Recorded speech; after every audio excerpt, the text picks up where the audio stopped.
वेदांता नाम तो सुना होगा आपने। क्या वेदांता स्टॉक जो कि 250 रुपए के आसपास ट्रेड कर रहा है, आने वाले समय में 2500 रुपए के आसपास जाने का पोटेंशियल रखता है? क्या एज ए रिटेल इन्वेस्टर हमें इसमें इन्वेस्टमेंट करके एक अच्छा खासा रिटर्न्स मिल सकता है? क्या कहते हैं इसके फंडामेंटल्स, और क्या करंटली टेक्निकल लेवल्स के हिसाब से हमें इसमें बाई करना बनता है या नहीं? इस वीडियो में हम जानने वाले वेदांता स्टॉक की सारी डिटेल करेंगे, इसकी पूरी एनालिसिस, और साथ ही साथ ये भी देखेंगे कि क्या हमें इसमें बाई करना चाहिए या नहीं। तो वीडियो को यहाँ पे पूरा देखिए और कुछ नया सीखिए, और वीडियो को लाइक करना बिल्कुल ना भूलिएगा, ठीक है। अब बिजनेस सेगमेंट पे ध्यान देते हैं। किसी भी कंपनी में इन्वेस्टमेंट करने से पहले कंपनी कर क्या रही है, उसका बिजनेस सेगमेंट क्या है, आने वाले समय में क्या ग्रोथ का स्कोप है, बस इतना जानना हमारे लिए बहुत ही जरूरी होता है। अगर हम इतना जान लेते हैं तो 60 to 70% ऑफ हमारी जो एनालिसिस होती है ओवरऑल, वो पूरी हो चुकी होती है। तो यहाँ पे आप ध्यान दीजिए, तो एल्यूमिनियम, जिंक, आयरन और स्टील और पावर, ये सब प्रोड्यूस करती है पर्टिकुलर कंपनी। अब यहाँ पे हम देखें तो आप देख सकते हैं कि कंपनी जो है वेदांता, ये लार्जेस्ट प्रोड्यूसर है zinc, lead and silver, aluminium, iron और oil and gas and ferrochrome का। अपने बिजनेस सेगमेंट पे देखा जाए तो जो भी प्रोडक्ट्स हैं उसमें वन ऑफ द लीडर्स है। तो ऐसी कंपनियां जो कि लीडर्स होती हैं अपने बिजनेस सेगमेंट में, आने वाले समय में आपको कंसिस्टेंट एटलीस्ट रिटर्न्स देती रहती है। ये बात हमें नोट करके चलनी चाहिए, ठीक है। चलिए, तो company basically aluminium, zinc, lead and silver, oil and gas, iron और स्टील, कॉपर, पावर, फेरोक्रोम, ये सब प्रोड्यूस करती है, ठीक। अब आने वाले समय में क्या स्कोप है इन सब का, ये हमें समझना होगा। ऑब्वियसली इन सब की रिक्वायरमेंट पहले भी रही है, कल भी रहेगी, और आने वाले समय में ग्रोथ इसमें होने ही होने वाली है, ठीक है। चलिए, अब यहाँ पे बात करते हैं इनके Q1 FY24 के फाइनेंशियल स्नैपशॉट की। तो रेवेन्यू 33,000 करोड़ रुपए के आसपास रहा है, एबिटा यहाँ पे 7,000 करोड़ रुपए के आसपास रहा है, एबिटा मार्जिन 24% के आसपास रहा है। कंपनी प्रॉफिटेबल है, प्रॉफिट आफ्टर टैक्स 3,300 करोड़ रुपए के आसपास रहा है।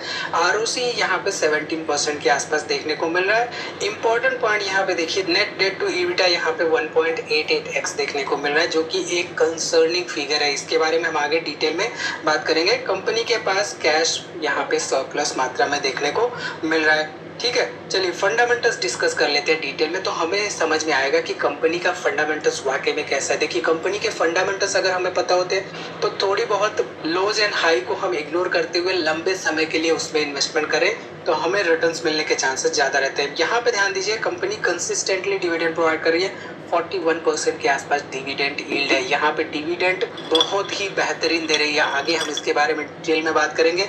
प्रॉफिटेबल है कंपनी, कैश फ्लो हालांकि नेगेटिव है, पित्रोस्की स्कोर के हिसाब से लॉन्ग टर्म के लिए फिट बैठ रही, ग्राहक नंबर के आसपास ये स्टॉक मिल रहा है। रिटर्न ऑन इक्विटी बेहतरीन है, रिटर्न ऑन कैपिटल एम्प्लॉयड बेहतरीन है, और डेट यहाँ पे देखिए 66,000 करोड़ का डेट टू इक्विटी 1.70 के आसपास है। फेलियर के चांसेस हो सकते हैं अगर आने वाले समय में अपने डेट को कम करने का ये प्लान नहीं करते हैं, ठीक है।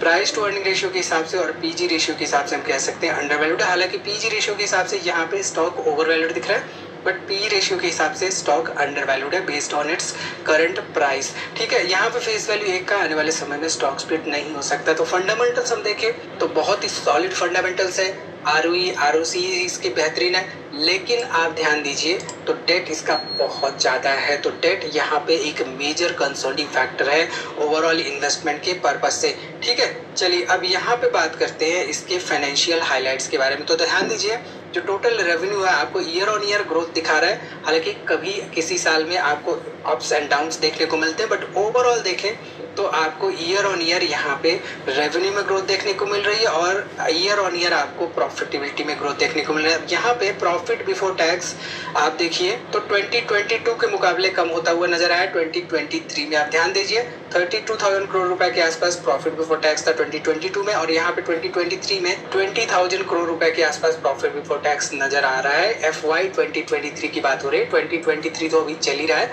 FY 2024 चल रहा है एक्चुअल में, ठीक है। तो यहाँ पे हम देख रहे हैं कि जो कंसिस्टेंट ग्रोथ पाथ होना चाहिए, यानी कि हर साल आपको ईयर ऑन ईयर एटलीस्ट 10-15% से ग्रोथ होती रहे प्रॉफिटेबिलिटी में, रेवेन्यू में, सेल्स में, वो आपको कंसिस्टेंट ग्रोथ पाथ नहीं देखने को मिल रही है कहीं ना कहीं से, ठीक। चलिए, अब यहाँ पे बात करते हैं इसके फ्री कैश फ्लो के बारे में। तो ईयर ऑन ईयर आपको पॉजिटिव फ्री कैश फ्लो देखने को मिल रहा है, जो कि एक पॉजिटिव पॉइंट है इस पर्टिकुलर कंपनी के लिए। तो किसी कंपनी में अगर पॉजिटिव फ्री कैश फ्लो रहता है तो ऐसी कंपनियों में सरप्लस कैश रहता है, और ऐसे में हम कह सकते हैं कि इनके फेलियर होने के चांसेस कम होते हैं। यहाँ पे एक ही मेजर कंसर्निंग फैक्टर नजर आ रहा है जो कि है इसका ओवरऑल डेट। ठीक है, चलिए यहाँ पे बात कर लेते हैं एक इंपॉर्टेंट फैक्टर के बारे में कि इसका शेयर होल्डिंग पैटर्न क्या कह रहा है। देखिए, शेयर होल्डिंग पैटर्न से हमें बहुत ही अच्छी इन्फॉर्मेशन मिलती है और बहुत सही डिसीजन हमें लेने में मदद करती है शेयर होल्डिंग पैटर्न। तो यहाँ पे आप ध्यान दीजिए, प्रमोटर शेयर होल्डिंग 68% के आसपास है और जो प्रमोटर शेयर होल्डिंग की प्लेजिंग हुई है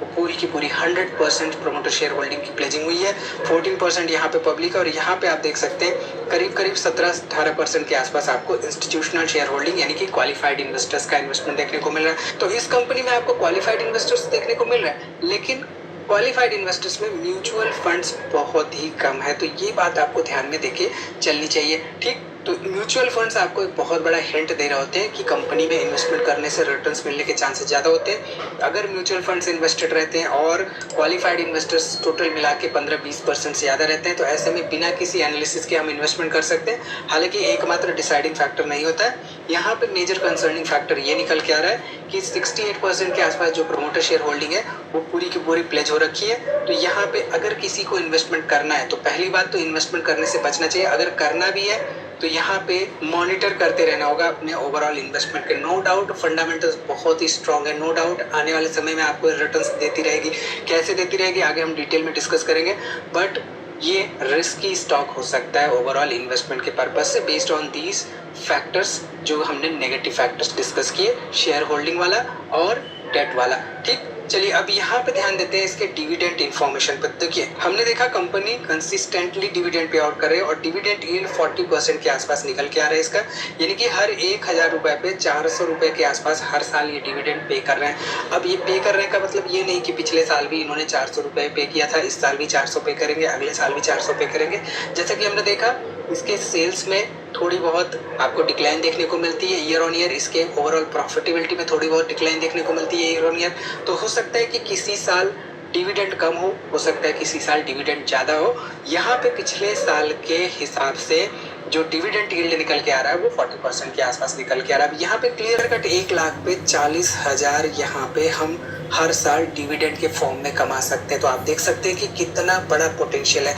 तो यहाँ पे फंडामेंटली स्ट्रांग दिख रही है, बट फंडामेंटल्स के हिसाब से थोड़े बहुत नेगेटिव पॉइंट्स भी दिख रहे हैं। बट डिविडेंड इतना अच्छा है इसका कि हम अगर इसमें 1 लाख रुपए का इन्वेस्टमेंट करें तो अगले 2-2.5-3 साल में ही हमारा 1 लाख रुपए डिविडेंड के फॉर्म में ही वापस देते रहे। तो आप ही बताइए कि डिविडेंड इन्वेस्टिंग के पर्पज से ये स्टॉक फिट होता है या नहीं। ठीक है, तो यहाँ पे अगर हम देखें तो आप देखिए इन्होंने 2023 में ऑलरेडी 3 बार डिविडेंड दिया। यहाँ पे 12.5 रुपए का, 20.5 रुपए का, 18.5 रुपए का, करीब करीब 38, 39, 40, 50, 52 रुपए के आसपास ये डिविडेंड ऑलरेडी दे चुके हैं 2023 में ही, महज 5-6 महीनों में। तो अगर हर साल ये 100 रुपए पर शेयर डिविडेंड दे रहे हैं, अब ध्यान से सुनिएगा इस बात को, करेंटली प्राइस 250 रुपए के आसपास चल रहा है, राइट। अगर हम इस डिविडेंड को भी मिला दें तो 300 रुपए के आसपास ट्रेड कर रहा होता अगर इन्होंने डिविडेंड ना दिया होता। कंपनी बेसिकली देखिए डिविडेंड क्यों देती है, डिविडेंड अपने प्रॉफिट में से अपने इन्वेस्टर्स को देती है ताकि इन्वेस्टर्स भी रुके रहें इन्वेस्टमेंट पे और उनको लगता रहे कि हाँ भाई कंपनी प्रोग्रेस कर रही है, डिविडेंड भी मुझे मिल रहा है, एक पैसिव अर्निंग भी हो रही है। बेस्ड ऑन दैट वो इन्वेस्टेड रहते हैं। तो ऐसे इन्वेस्टर्स जनरली ऐसे स्टॉक्स में लंबे समय के लिए इन्वेस्टेड रहते हैं। अब यहाँ पे जो कंपनी डिविडेंड देती है एक्स डेट पे उसी पर्टिकुलर प्राइस से रिड्यूस हो जाता है उतना अमाउंट जितना अमाउंट का डिविडेंड दिया होता है। तो यहाँ पे जो एक्स डेट आप देख रहे हैं, राइट, ये एक्स डेट 30 मई 2023 की है। तो मान लीजिए 29 मई 2023 को शेयर प्राइस 300 रुपए का था, तो 30 मई 2023 को 9:15 पे इस 300 में 18-18.5 रुपए रिड्यूस हो जाएंगे। ठीक, तो ये बेसिक सा प्रिंसिपल हमें एज ए रिटेल इन्वेस्टर नहीं पता रहता। ऑलमोस्ट 98-99% लोगों को नहीं पता रहता है, इसलिए हम ये नहीं समझ में आता है कि वाकई में हमें क्या करना चाहिए, स्टॉक में हमें क्या इन्वेस्टमेंट करना चाहिए या नहीं करना चाहिए। ठीक है, तो ये कंपनी बहुत ही बेहतरीन डिविडेंड देती रही है और डिविडेंड परफॉर्मेंस इसका देखिए, ट्रैक रिकॉर्ड देखिए, ईयर ऑन ईयर आपको अच्छा खासा डिविडेंड देती रही है और डिविडेंड अमाउंट इंक्रीज करती रही है। तो यहाँ पे क्लियर कट संकेत ये है कि अगर इसमें पैसिव सोर्स ऑफ अर्निंग के लिए डिविडेंड इन्वेस्टिंग के पर्पज से इन्वेस्टमेंट किया जाए तो भी हमें एक अच्छा खासा रिटर्न्स मिल सकता है इसके मात्र डिविडेंड से। ठीक है, अब यहाँ पे इसका मतलब ये नहीं कि आप जाइए इसको डिविडेंड के पर्पज से इसमें पूरी जमा पूंजी यहाँ पे इन्वेस्टमेंट कर दीजिए। डिस्क्लेमर, किसी तरह का रिकमेंडेशन नहीं है कि आप उसको बाय करिए या सेल करिए। हम सारे के सारे यहाँ पे प्रोस एंड कॉन्स डिस्कस करने की कोशिश कर रहे हैं। ठीक, अब यहाँ पे एक न्यूज आई थी पिछले कुछ दिनों पहले कि वेदांता जो है वो सेमीकंडक्टर भी प्रोड्यूस करने वाला है, मैन्युफैक्चर करने वाला। ये न्यूज़ फॉक्सकॉन से रिलेट की गई थी और यहाँ पे ध्यान दीजिए तो आप देख सकते हैं कि इनके ओवरऑल प्लान में भी ये है कि ये semiconductor and display business for creating a share holding value, ये बेसिकली सेमीकंडक्टर बिजनेस में भी फॉरे करने वाले हैं। इसके लिए ऑलरेडी प्लान्स है। तो यहाँ पे इसका मतलब क्या है कि आने वाले समय में स्टॉक प्राइसेस एप्रिशिएट हो सकते हैं। अब सेमीकंडक्टर बेसिकली एक ऐसा बिजनेस सेक्टर है जिसमें कि बहुत ज़्यादा ग्रोथ का स्कोप है, बहुत ज़्यादा डिमांड बढ़ रही है, आने वाले समय में डिमांड बढ़ने वाली है। अब इसका मतलब साइकोलॉजिकली आप देखिए तो सबको ये लगता है कि स्टॉक बाई कर लो। जिस दिन न्यूज आई सबने बाई किया, प्राइसेस 400 450 रुपये तक पहुंचा दिए और उसके बाद हम रिटेल इन्वेस्टर्स लॉस में जाने लगे क्योंकि हम हाई प्राइस पे बाई करते हैं स्टॉक्स को और न्यूज़ के बेसिस पे बाई करते हैं। जब न्यूज़ आ रही है तो न्यूज़ आने के पहले जो भी बातें हुई हैं उन बातों के वजह से प्राइसेस ऑलरेडी अप्रिशिएट हो चुके होते हैं। ये बात हमें एज अ रिटेल इन्वेस्टर नहीं समझ में आती। न्यूज़ आने तक तो सारा खेला हो चुका होता है। ठीक है, तो यहाँ पे कहने का मतलब ये कि सेमीकंडक्टर में अगर आती भी है तो ऐसा नहीं कि अगले 3-4 महीनों में सेमीकंडक्टर प्रोड्यूस करके रख देगी। आपको समय देना होता है किसी भी बिजनेस में ग्रो करने के लिए। तो यहाँ पे एटलीस्ट 1-2 साल लगने वाले हैं। इसका मतलब ये है कि अगर हमें सेमीकंडक्टर की वजह से वेदांता में इन्वेस्टमेंट करना है तो एटलीस्ट 3-4 साल के लिए रुकना होगा एक फ्रूटफुल इन्वेस्टमेंट पर रिटर्न पाने के लिए। ठीक है, चलिए अब यहाँ पे ध्यान दीजिए तो आप देख सकते हैं जो सेमीकंडक्टर मैन्युफैक्चर करने के लिए जो मटेरियल्स चाहिए होते हैं वो मटेरियल्स बेसिकली वेदांता प्रोड्यूस कर सकती है, कर रही है। तो यहाँ पे वेदांता को बहुत ज़्यादा डिफिकल्टीज नहीं आने वाली हैं सेमीकंडक्टर मैन्युफैक्चर करने में। ठीक, चलिए हमने फंडामेंटल्स वगैरह देख लिया, हमने सारी इन्फॉर्मेशन देख ली। अब यहाँ पे ये देखते हैं कि क्या करंट लेवल्स पे बाई करना बनता है या नहीं। इन केस अगर हम बाई करने का डिसाइड करते हैं तो एक दिन के कैंडलस्टिक चार्ट पे इसमें गिरावट दिख रही है और ये जो बॉक्स बना था बॉक्स को यहाँ पे ब्रेक करके भी नीचे आ चुका है। तो बॉक्स जब भी बनता है, कंसोलिडेशन जब भी होता है तो एक आपको ब्रेकआउट देखने को मिलता है या ब्रेकडाउन देखने को मिलता है। तो यहाँ पे हमें क्लियर कट ब्रेकडाउन देखने को मिला है एक दिन के कैंडलस्टिक चार्ट पर। और अगर हम इसी को करें एक मंथ के कैंडलस्टिक चार्ट पर तो एक मंथ के कैंडलस्टिक चार्ट पर देख सकते हैं ये ब्रेकडाउन हमारे लिए एक वरदान साबित हो सकता है क्योंकि यहाँ पर रिसेंट हाई जो गया था 440 रुपये के आसपास से करंटली यहाँ पे 210-213 रुपये के आसपास भी आ सकता है। तो ऑलमोस्ट 50% डिस्काउंट पे हमें ये स्टॉक आने वाले समय में मिल सकता है जो कि एक बेहतरीन डिस्काउंट होता है। 50% का डिस्काउंट का मतलब यह है कि भाई स्टॉक फर्दर गिरेगा ही नहीं, ऐसा नहीं है। यहाँ पे पिछली बार देखिए तो 2017 में ये स्टॉक करीब 350 रुपये का था और उसके बाद जो डिस्काउंट देना शुरू किया तो सीधे सीधे 64 रुपये तक चला गया। और ये कहानी हमेशा से रही है इस पर्टिकुलर स्टॉक की। ये कभी एकदम से ऊपर चला जाता है, फिर कभी गिर जाता है, फिर ऊपर जाता है, फिर गिर जाता है, फिर ऊपर जाता है, फिर गिर जाता है। तो ये बेसिकली देखा जाए तो इसका जो मूवमेंट है वो साइक्लिक नेचर का है। तो ये स्टॉक में अगर इन्वेस्टमेंट करना है तो स्विंग ट्रेड के लिए इन्वेस्टमेंट किया जा सकता है या लॉन्ग टर्म में डिविडेंड के पर्पज से इन्वेस्टमेंट किया जा सकता है। तो इस वीडियो में फिलहाल इतना ही दोस्तों। आई थिंक यहाँ पे क्लियरली आपको समझ में आ गया होगा कि वेदांता स्टॉक कैसा स्टॉक है और आने वाले समय के लिए क्या स्कोप हो सकता है इसमें ओवरऑल इन्वेस्टमेंट का।